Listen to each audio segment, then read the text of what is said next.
حضرات گرامی، اللہ کے نبی صلی اللہ تعالیٰ علیہ وسلم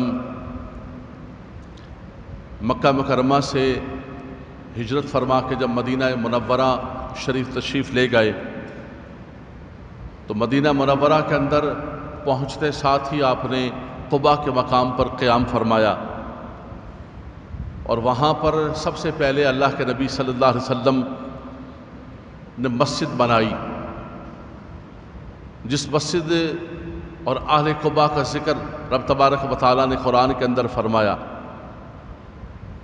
لَمَسْجِدٌ أُسِّسَ عَلَى التَّقْوَى مِنْ أَوَّلِ يَوْمٍ أَحَقُّ أَن تَقُومَ فِيهِ، فرمایا وہ مسجد کی جس کی بنیاد تقوی پر رکھی گئی۔ اللہ کے نبی صلی اللہ علیہ وسلم نے قباء کے اندر 14 دن تک قیام فرمایا، اور اس کے بعد حضور علیہ السلام آگے بڑھے اور اس مقام پر کہ جہاں آج حضور علیہ السلام آرام فرما رہے ہیں، اللہ کے نبی صلی اللہ علیہ وسلم نے وہاں پر ایک زمین لے کر، زمین کو خرید کے، یتیم بچوں کی زمین تھی، اور وہاں پر مسجد کی بنیاد رکھی۔ مسجد نبوی شریف، خانہ کعبہ کے بعد، مسجد حرام کے بعد سب سے مقدس و محترم جو مقام ہے وہ مسجد نبوی ہے، جہاں مسلمان حج کرنے کے بعد حاضری دیتا ہے اور آقا دو جہاں صلی اللہ علیہ وسلم کی بارگاہ کے اندر حاضری دیتا ہے۔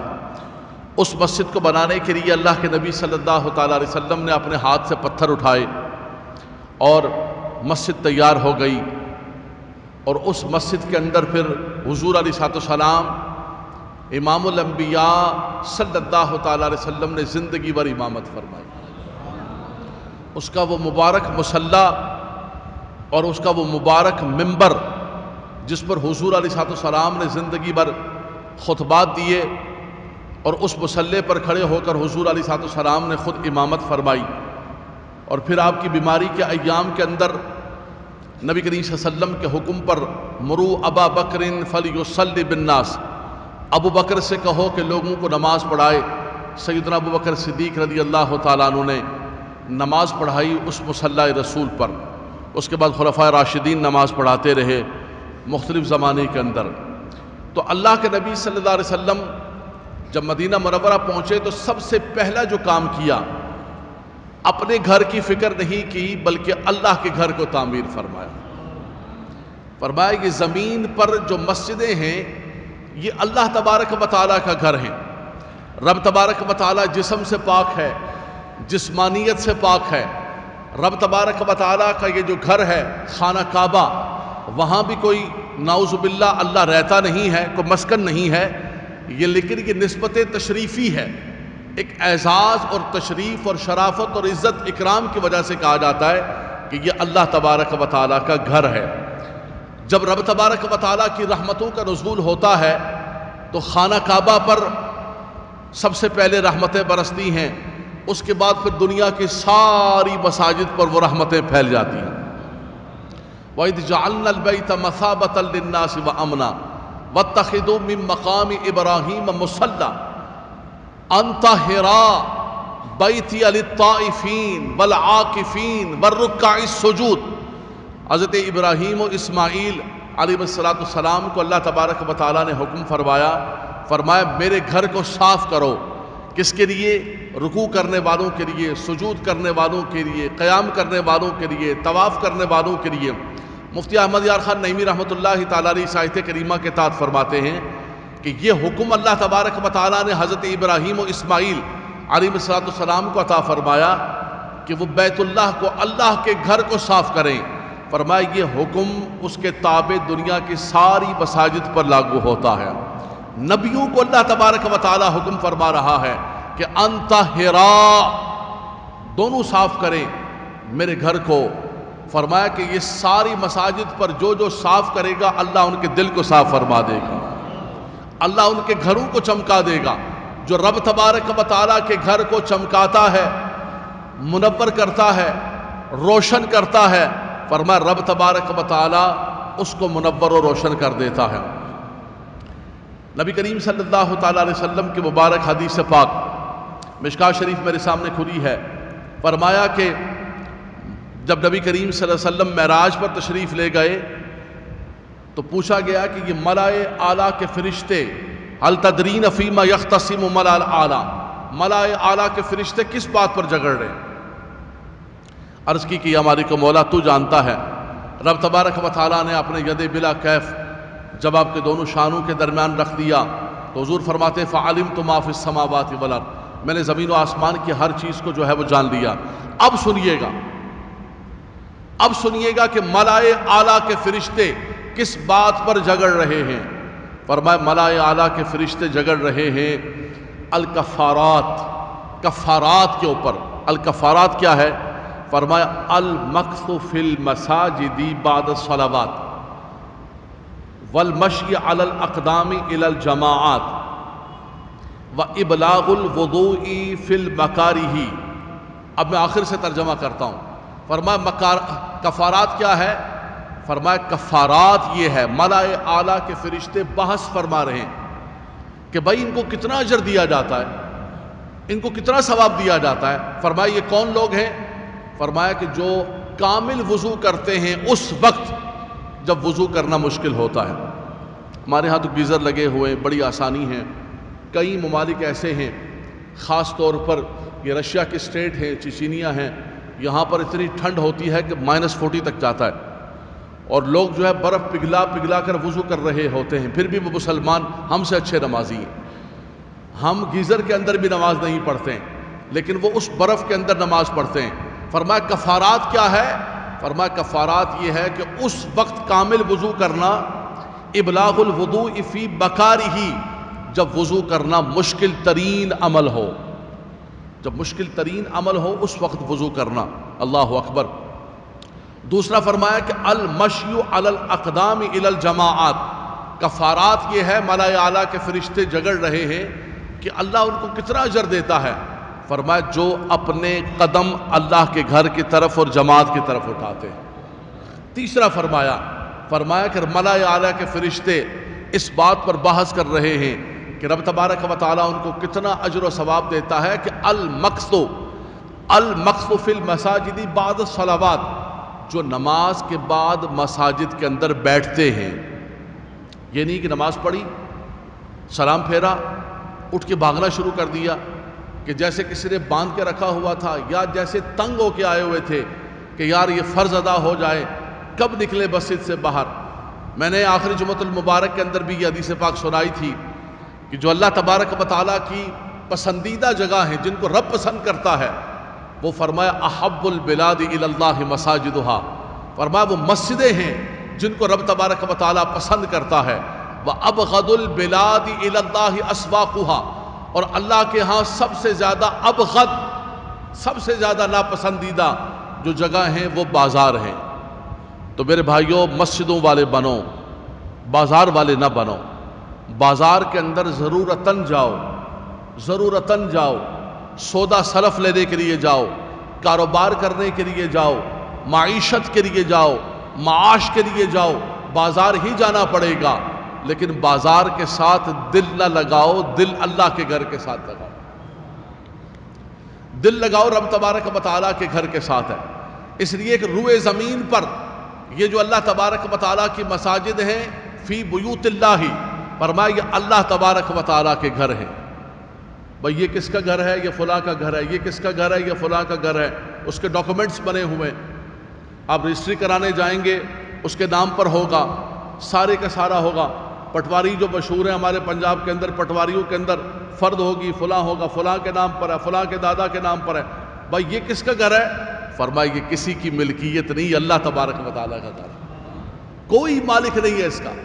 مسجد بنانے کے لیے سب سے بنیادی چیز یہ ہوتی ہے کہ وہ کسی پرسنل کے نام پر نہیں ہوتا ہے، اس کو سب سے پہلے اللہ کے نام پر وقف کیا جاتا ہے، وقف للہ تبارک و تعالی، تب جا کر وہ نماز ہو سکتی ہے۔ اسی طرح فرمایا کہ قبضے کی زمین پر یا کسی بھی ایسی زمین پر نماز پڑھنا، پارکوں میں بنائی ہوئی ہیں، قبضے کی زمینیں کی ہوئی ہیں، فرمایا نہیں، اللہ تبارک و تعالی کے گھر کے لیے پاکیزہ مال ہونا چاہیے، پاکیزہ زمین ہونی چاہیے، اور فرمایا کہ وہ کسی کا نہیں ہوگا، وہ رب تبارک و تعالیٰ کا ہوگا۔ ہم سب نے چلے جانا ہے، ہم سب نے دنیا سے چلے جانا ہے، لیکن یہ اللہ کا گھر یہیں پر رہے گا، ہم رہیں نہ رہیں، لیکن فرمایا کہ یہ مسجدیں اسی طرح چلتی رہیں گی، اسی طرح لوگ آتے رہیں گے، یہاں سجدے کرتے رہیں گے، نماز پڑھتے رہیں گے، تو یہ کسی کے گھر نہیں ہوتے ہیں۔ وہ ایک بڑی عجیب و غریب بات تاریخ کے اندر لکھی ہے، خلیفہ ہارون رشید کی بہت ساری بیویاں تھیں، اس کی جو بڑی محبوبہ بیوی زبیدہ، اس نے ایک دن غصے کے اندر آ کر اس کو رات کو کہا کہ میری سلطنت سے نکل جاؤ، اگر آج کی رات تو نے میری سلطنت کے اندر گزاری تو تجھ پر طلاق ہے۔ اچھا، غصہ جب ٹھنڈا ہوتا ہے پھر ہوش آتا ہے، یہ سارے آتے ہیں نا، کہتے ہیں غصے کے اندر طلاق دے دی۔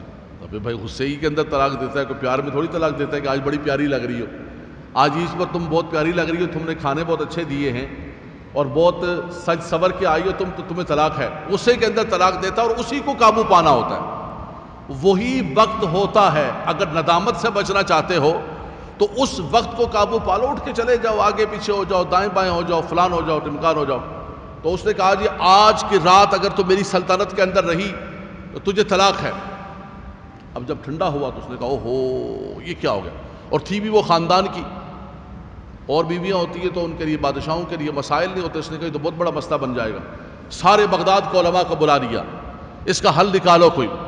رات کے ختم ہونے سے پہلے انہوں نے کہا طلاق ہو جائے گی، مشروط طلاق ہے، وہ رات کو سلطنت سے نہیں نکلی تو طلاق ہے اس کو، گئی بیوی تمہاری۔ اس نے کہا کہ امام اعظم ابو حنیفہ نعمان بن ثابت کا کوئی شاگرد ہے؟ کہا ہاں، ان کے ایک بڑے لائق شاگرد ہیں امام ابو یوسف یعقوب، کہا ان کو بلاؤ۔ امام ابو یوسف کو بلایا۔ امام ابو یوسف بڑے غریب ہوتے تھے بچپن کے اندر، اور دھوبی جو ہے، دھوبی کی دکان پر ان کی والدہ نے ان کو کام سیکھنے کے لیے بٹھایا ہوا تھا، تو وہ دھوبی کی دکان پر کام سیکھنے کے لیے جاتے ہوئے راستے میں امام صاحب کا حلقہ آتا تھا مسجد کے اندر، وہ وہاں بیٹھ جاتے تھے تو علم سیکھنا شروع کر دیتے تھے۔ امام صاحب کچھ خدمت نہیں کیا کرتے تھے، تو ایک دن ان کی والدہ آئیں اور آ کر جو ہے اس کو حلقے میں سے اٹھایا بچے کو اور کہا کہ تم تو مالدار ہو، تمہارے پاس تو پیسے ہیں، تم تو گھر بیٹھے ہوئے تمہارا سارا نظام چل رہا ہے، تم تو تاجر ہو، یہ ہمارا غریبوں کا بچہ کیوں خراب کر رہے ہو؟ اس کو کام کرنے دو تاکہ تو پیسے کما کر لے کر آئے۔ اس کو تم نے یہاں لا کے اپنے علم کے حلقے کے اندر بٹھا لیا، میں اس کو گھر سے بھیجتی ہوں کام کرنے کے لیے اور تم اس کو لا کے بٹھا دیتے ہو یہاں پر۔ تو امام صاحب نے فرمایا کہ مائی صاحبہ اس کو پڑھنے دو، یہ بچہ بہت بڑا بنے گا۔ کہا کہ کیا بڑا بنے گا، ہمارے گھر کھانے کے لیے نہیں ہے، ہم نے اس کو دھوبی کی دکان پہ بٹھایا۔ فرمایا میری نگاہیں تو دیکھ رہی ہیں کہ یہ بادشاہ کے دسترخوان پر بیٹھا ہوا ہے اور فیروزے کے ایک طباق کے اندر جو ہے اس کو پستے کا اور بادام کا حلوہ بادشاہ تیار کر کے کھلا رہا ہے۔ فرمایا کہ میری نگاہیں تو یہ دیکھ رہی ہیں۔ اس نے کہا کیا ہو گیا اس کو؟ کہ بولا یہ تمہارا تو ہو سکتا ہے، تمہارے پاس اتنے پیسے ہیں، مال ہیں، تم تاجر ہو، ہم غریبوں کے پاس آٹا نہیں کھانے کا، فیروزہ اور پستے اور بادام کا حلوہ اور بادشاہ کے دربار کے اندر۔ اللہ اکبر، اللہ اکبر۔ امام صاحب نے بہرحال کہا کہ میں کفیل ہوں، میں جتنے پیسے یہ دھوبی سے کمائے گا میں آپ کے گھر میں دیا کروں گا، اس بچے کو پڑھنے دو۔ امام صاحب نے اس بچے کو اسپانسر کر دیا اور اس بچے کو پڑھایا پڑھایا پڑھایا پڑھایا، دھوبی کی دکان سے اٹھا کر اس بچے کو پڑھانا شروع کیا اور پھر وہ امام بنا، امام ابو یوسف۔ اور خلیفہ ہارون رشید نے جیسے بلایا تو فوراً بلا تعمل، انتہائی ذہین فطین تھے۔ ذہانت فطانت تو اللہ تبارک و تعالیٰ کا کرم ہوتا ہے، کسی کو بھی عطا فرما سکتا ہے۔ انہوں نے فوراً آتے ساتھ کہا کہ ہاں ٹھیک ہے، کوئی مسئلہ نہیں، ایسا کرو کہ اپنی بیوی سے کہو کہ نکل جائے تمہاری سلطنت سے۔ کہا سلطنت سے کیسے نکل سکتے ہیں؟ سلطنت چھوٹی تو ہے نہیں کہ یہاں سے نکلے باہر چلے گئے، یا جہاز میں بیٹھے تو چلو جی راتوں رات ہونے سے پہلے کہیں باہر چلے گئے۔ سلطنت، خلیفہ ہارون کی سلطنت، عباسی خلیفہ کی سلطنت یہاں تک پھیلی ہوئی تھی، کیسے نکلے تو کیسے نکلے؟ گھوڑا بھی دوڑتا رہے تو سلطنت سے نہیں نکل سکتی، کیا کیا جائے؟ کہا کہ ہاں کوئی مسئلہ نہیں ہے، اس سے کہو کہ تمہاری سلطنت سے نکل جائے اور رات جا کر مسجد میں گزارے، اس لیے کہ وہ کسی کی سلطنت نہیں ہے۔ وَأَنَّ الْمَسَاجِدَ لِلَّهِ، فرمایا مساجد کسی کی ملکیت نہیں ہے۔ ویسے تو ساری زمین وَلِلَّهِ مِيرَاثُ السَّمَاوَاتِ وَالْأَرْضِ، لیکن فرمایا کہ مساجد کو اللہ تبارک و تعالیٰ نے یہ اعزاز عطا فرمایا۔ امام ابو یوسف کو فوراً خلیفہ ہارون رشید نے اپنی بیوی زبیدہ کو مسجد کے اندر بھیجا، کہا کہ 1,00,000 درہم تو سب سے پہلے انعام دیا جائے، اس کے بعد یہ ریاست کے قاضی القضاص چیف جسٹس آج سے ہوں گے، اس کے بعد جو ہے ان کے گھر یہ ایسے نہیں جائیں گے، پالکی لگے گی اور پالکی لگ کے جو ہے وہ ان کو گھر رخصت کیا جائے گا۔ تو امام ابو یوسف کا چھوٹی چھوٹی گلیوں کے اندر گھر تھا بغداد کی، تو ایک یہودی رہتا تھا، اس نے اپنے گھر کے آگے دیوار بڑا، تجاوزات جیسے کرتے اس وقت سے تجاوزات کا سلسلہ ہوتا رہا ہے، یہ آج نہیں شروع ہوا ہے، اس وقت سے اپنے گھر کے آگے بڑھاتے جاؤ تجاوزات اس نے کیے ہوئے تھے اپنے گھر کے آگے۔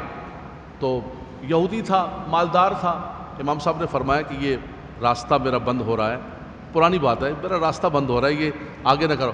بولا بھائی راستہ بند ہو رہا ہے، تم نے گزرنا ہے نا، تم نے کوئی پالکی تو نہیں لے کر آنی ہے، جس دن تمہاری پالکی آئی تو اس دن میں یہ تجاوزات ہٹا دوں گا۔ آج امام صاحب کی پالکی آ گئی، پالکی بھی آئی سلطنت سے چل کے، اللہ اکبر، 7 سپاہی ہیں اور شاہی سپاہیوں نے جو ہے پالکی کو اٹھایا ہوا ہے، اور پالکی آ کر اس پتلی گلی کے اندر کھڑی ہو گئی، اور اس یہودی کو اس دن پھر تجاوزات ہٹانے پڑے کہ امام ابو یوسف کی پالکی آ چکی ہے۔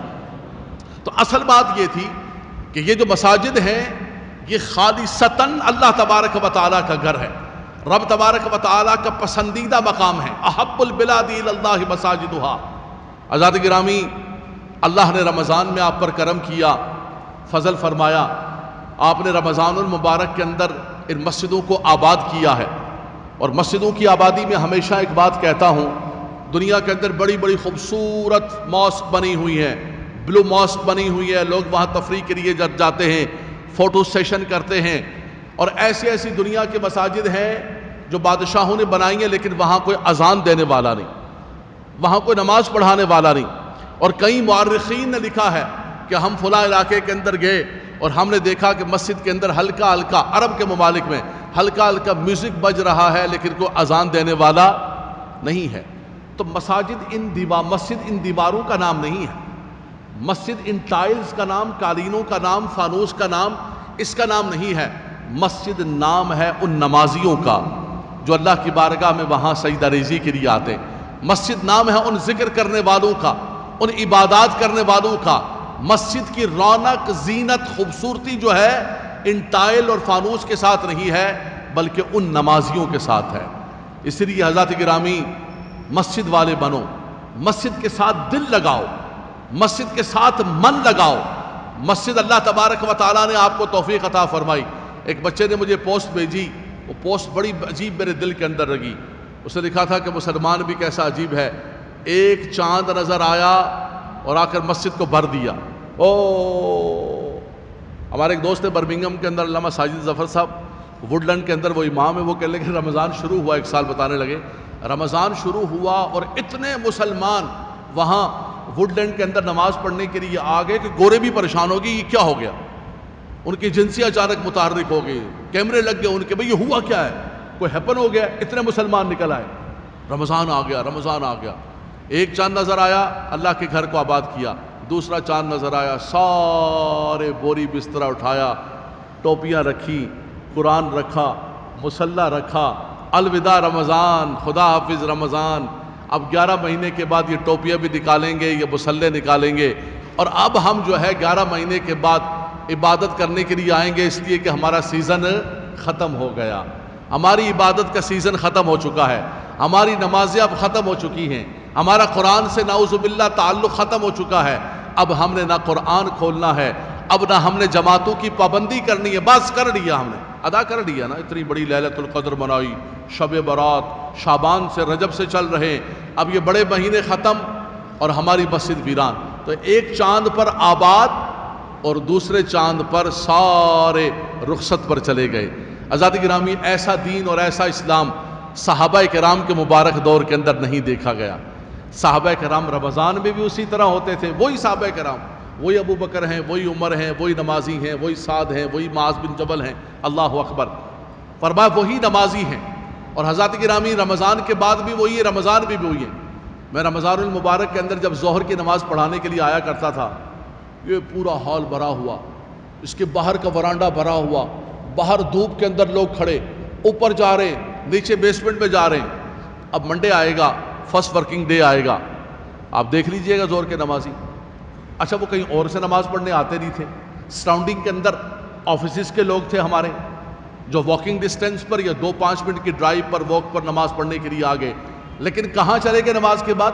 ان کا کانسیپٹ یہ ہے، یا پتہ نہیں ہم جو مبلغین ہیں، ہم جو دین کے دائی ہیں، ہم ان کو یہ سمجھا نہیں سکے کہ بھائی نماز صرف رمضان کے اندر فرض نہیں ہے، یہ زندگی بھر فرض ہے۔ اور کیسا فرض ہے کہ بین العبد و بین الکفر ترک الصلاۃ، بندہ مومن اور بندہ کافر کے درمیان جو ہے وہ نماز فرق کرنے والی چیز ہے۔ سب سے پہلے نماز کے بارے میں پوچھا جائے گا، اور فرمایا کہ سب سے بنیادی چیز ہے، اگر یہ نہیں ہے تو پھر کچھ نہیں ہے۔ نبی کریم صلی اللہ علیہ وسلم کے حدیث پاک کے صحابہ کرام فرماتے ہیں مشکات کے اندر کہ صحابہ کرام کسی بھی عمل کے ترک کرنے کو کفر نہیں جانتے تھے۔ ایک ہے عقیدے کا خراب ہونا اور ایک ہے عمل کی کمزوری۔ کسی بھی عمل کے چھوڑنے کو کفر جو ہے وہ نہیں جانا جاتا تھا نماز کے سوا۔ نماز کے بارے میں کہتے تھے کہ نماز تو وہ عبادت ہے، کئی ائمہ کرام، کئی صحابہ کرام کا یہ عقیدہ ہے کہ جو بندہ نماز نہیں پڑھتا تو وہ بندہ کیسے مسلمان ہے؟ اس لیے کہ وما خلقت الجن والانس الا لیعبدون، پیدا ہی اس لیے کیے کہ اللہ کی عبادت کی جائے۔ بین العبد و بین الکفر ترک الصلاۃ، بندہ مومن اور بندہ کافر کے درمیان جو فرق کرنے والی چیز ہے وہ نماز کا ادا کرنا ہے۔ آپ کہیں گے حضرات گرامی کہ نماز تو ہم پڑھتے ہیں، اور میرا حسن ظن بھی یہ ہے کہ جتنے سارے کے سارے لوگ بیٹھے ہوئے ہیں، کیونکہ ابھی تو جمعے کے اندر بہت وقت باقی ہے، یہ جتنے لوگ بیٹھے ہوئے ہیں یہ سارے کے سارے نمازی ہیں، ان میں سے بے نمازی مجھے کوئی بھی نظر نہیں آتا، سب نماز پڑھنے والے لوگ ہیں۔ ہاں تھوڑی سی غفلت کیا ہے، تھوڑی سی سستی کیا ہے کہ رمضان کے اندر ہم مسجدوں کو آباد کرتے تھے، نماز و جماعت کا اہتمام کرتے، رمضان کے بعد سست ہو جاتے ہیں۔ حضرات گرامی ہو سکتا ہے، کیا جا سکتا ہے، اگر چاہیں اگر آپ چاہیں، جو آنا چاہو تو 1000 رستے، اگر چاہو تو ایسا ہو سکتا ہے کہ ابھی رمضان ختم ہوا ہے، ابھی اپنے آپ کو مستعد کر لو، شیطان آزاد ہوا ہے، کھانا پینا شروع ہوا ہے، نفس کی چیزیں شروع ہو گئی ہیں، لیکن ابھی رمضان کے اثرات ہم پر باقی ہیں، ابھی اس برکتوں کے اثرات ہم پر باقی ہیں۔ ابھی سے اگر اپنے آپ کو مستحکم کر لو کہ یار میں نے یہ طے کر لینا ہے کہ میں نے نماز بجماعت ادا کرنی ہے، میں دفتر میں ہوں، میں دکان میں ہوں، میں گھر میں ہوں، میں رات میں ہوں، میں صبح میں ہوں، میں نے سب سے پہلے، میں نے اس دن بھی عرض کیا تھا کہ ہمارے فقہاء کرام نے فرمایا کہ آپ گھر سے وضو کر کے آئیں، سنت قبلیہ جو ہے گھر میں ادا کریں، سنت بعدیہ گھر کے اندر ادا کرنے۔ آپ نے صرف کس کے لیے آنا ہے؟ ایک آپ نے 4 فرض ادا کرنے کے لیے، یا 3 فرض ادا کرنے کے لیے، 2 فرض ادا کرنے کے لیے۔ جو نماز کا وقت ہے نماز بجماعت آپ نے ادا کی، آپ چلے جائیے، سنت بعد میں ادا کرنا چاہتے ہیں بعد میں ادا کر لیجئے، شریعت آپ کو کوئی باؤنڈ نہیں کرتی ہے، کوئی باؤنڈیشن ہے نہیں۔ آپ بیٹھنا چاہتے دعائے ثانی کے اندر، نہیں آپ بیٹھنا چاہتے درود پاک کی چادر کے اندر، نہیں آپ بیٹھنا چاہتے ذکر کے اندر، نہیں آپ بیٹھنا چاہتے درس کے اندر، مت بیٹھے، نہیں آپ کے پاس وقت، کوئی آپ کو روکے گا نہیں، کوئی آپ کو ٹوکے گا نہیں، کوئی کچھ نہیں کرے گا۔ ہمارے ہاں ایک مرتبہ مسئلہ ہو گیا تھا، ہمارے اسلامی بھائی یہاں درس دیا کرتے تھے، تو ہمارے کچھ نمازی نماز پڑھنے آتے تھے، تو یہ اسلامی بھائی ان کو کہتے تھے کہ آپ درس کے اندر بیٹھے، تو ہماری انتظامیہ نے شکایت کی کہ بھائی یہ روکتے ہیں نمازیوں کو۔ میں نے اسلامی بھائیوں کو بلا کر کہا، میں نے کہا جی کسی نمازی کو مت روکیں۔ میں نے انتظامیہ سے کہا کہ میں ذمہ دار ہوں، ان کا درس بند نہیں ہونا چاہیے، ان کا مدرسہ یہاں پر چلتا رہے، ان کا درس یہاں پر چلتا رہے، ان کا میں گارنٹر ہوں، میں ان کا ضامن ہوں۔ ان کو بلا کے میں نے کہا دیکھیں میری بات سنیں، ایک بندہ نماز پڑھنے کے لیے آتا، اس کی مرضی ہے، وہ ذکر میں بیٹھے، درس میں بیٹھے، سورہ ملک میں بیٹھے، نہ بیٹھے، لیکن کسی کو ہم پکڑ کے اور کہیں کہ نہیں، اگلی مرتبہ وہ نماز پڑھنے کے لیے نہیں آئے گا، اگلی مرتبہ وہ کترائے گا کہ یار میں جاؤں گا، اور یہ بار بار ہمیں روکتے ہیں، بار بار ہمیں روکتے ہیں۔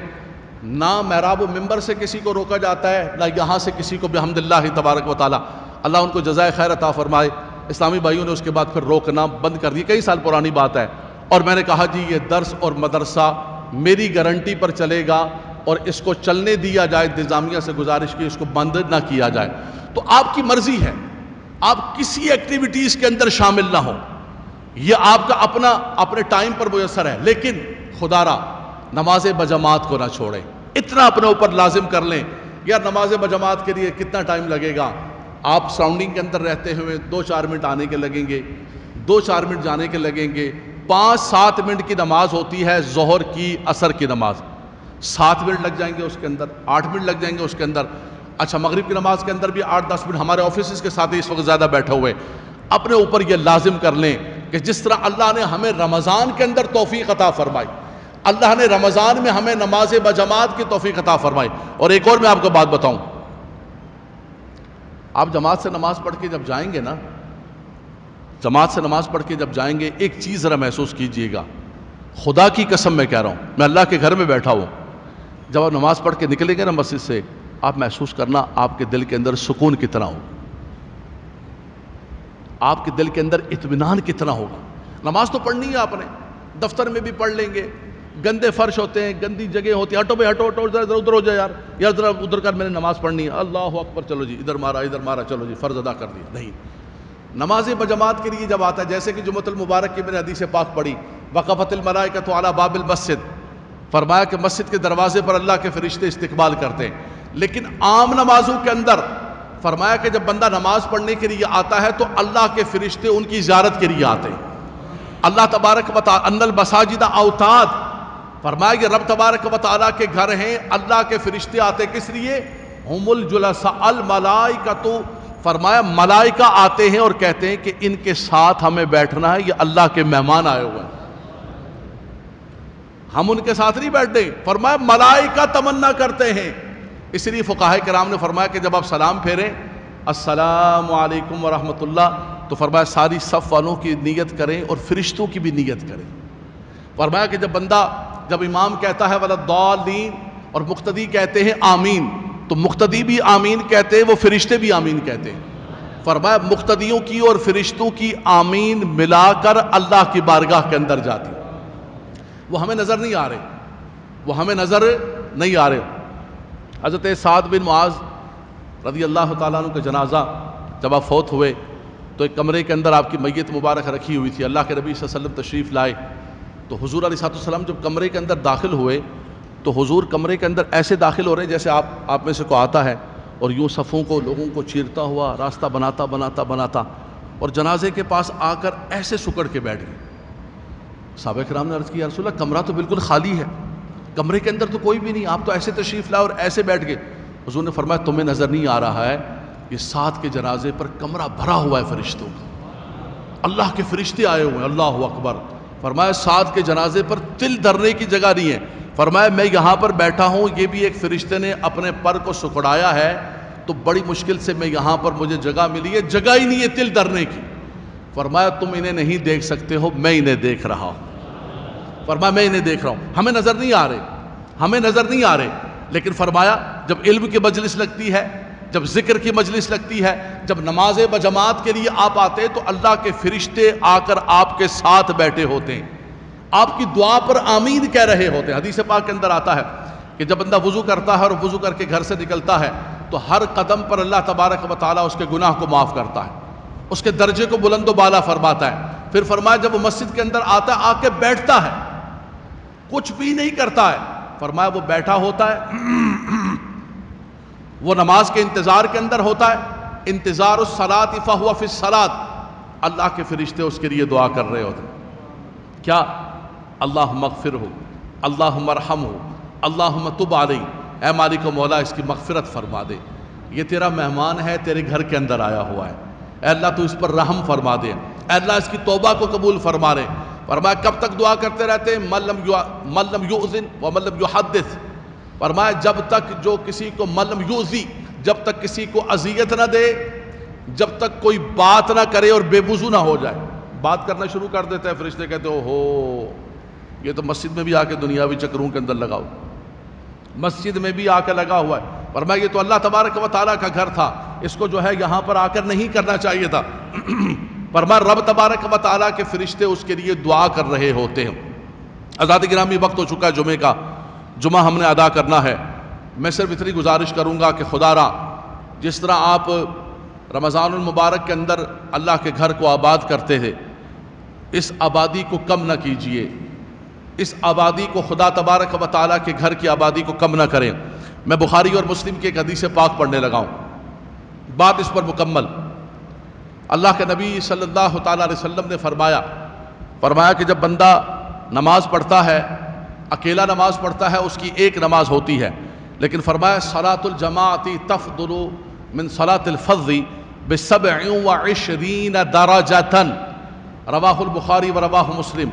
فرمایا کہ انسان کی نماز بجماعت تنہا نماز پڑھنے سے 27 گنا زیادہ اللہ اجر عطا فرماتا ہے۔ وہ فرشتوں کی دعا، وہ ساری کی ساری برکتیں، رحمتیں، وہ ملاقات، وہ نیک بندوں کی جماعت، وہ رحمتیں، وہ سکون، وہ اطمینان تو الگ ہے۔ اس کے اوپر سب سے بڑی بات یہ ہے کہ فرمایا نماز بجماعت پر 27 گنا زیادہ اجر و ثواب۔ میں ایک بات کہتا ہوں، آپ حضرات بیٹھے ہوئے ہیں، نوجوان بچے بیٹھے ہوئے ہیں، اکاؤنٹس کا کام کرتے ہیں آفیسز کے اندر، کچھ لوگ اپنا بزنس کرتے ہیں، ہر طبقہ حیات بیٹھا ہوا ہے اس وقت بحمد اللہ تعالی۔ اگر کسی کو پتہ چلے کہ یار یہ میرے پاس جو مال ہے اس کو میں یہاں بیچوں گا تو 1 روپے کا بکے گا، لیکن اس کو اگر میں اٹھا کر مثال کے طور پہ دوراجی لے کے جاؤں گا تو 2 روپے کا بکے گا، تو کوئی یہاں نہیں بیچے گا۔ پتہ چلے کہ اس کو اگر بولٹن مارکیٹ، مین مارکیٹ میں لے کے جاؤں تو یہ 10 روپے کا میرا مال بکے گا، کوئی بھی بندہ یہاں مال نہیں بیچے گا۔ بولے بھائی کیا ہو گیا، اٹھاؤ اس کو بولٹن مارکیٹ، وہ تکلیف ہوگی، سفر ہوگا، رش ہے، تکلیف ہے، مصیبت ہے، شہر۔ بولے نہیں پروفٹ 10 روپے اوپر مل رہے ہیں، کیا ہو گیا آپ کو؟ اور یہ پتہ چل جائے کہ اس مال کو اگر میں اٹھا کے دبئی لے کے چلا جاؤں تو 27 روپے مجھے ملیں گے، تو کوئی مال یہاں پر محمد علی سوسائٹی بیچے گا؟ ہر بندہ اٹھائے گا، سفر کی تکلیف، مشقت، گرمی، سردی، نیندیں خراب، کیا کرے گا؟ مجھے اتنا گنا پروفٹ چاہیے۔ لیکن حضرات گرامی، ہماری دین اور دنیا کے اندر کتنا امتیاز اور کتنا فرق ہے کہ ہم دنیا کے اعتبار سے ہر چیز کے اندر نفع دیکھتے ہیں، ہر چیز کے اندر پروفٹ دیکھتے ہیں، ہر چیز کے اندر منفعت دیکھتے ہیں، اور دین کے اندر یہ میرے سامنے حدیث صحیح کھلی ہوئی ہے، بخاری اور مسلم کے نبی کریم صلی اللہ علیہ وسلم کا میں فرمان سنا رہا ہوں، اور حضور علیہ السلام نے جو بشارت دی وہ سنا رہا ہوں۔ فرمایا کہ جو بندہ نماز بجماعت پڑھتا ہے اس کو 27 گنا زیادہ اجر و ثواب عطا کیا جاتا ہے۔ تو پھر بھی انسان اگر اپنے دفتر کے اندر پڑھ لے، پھر بھی انسان اگر جو ہے اپنے آفس کے اندر پڑھ لے۔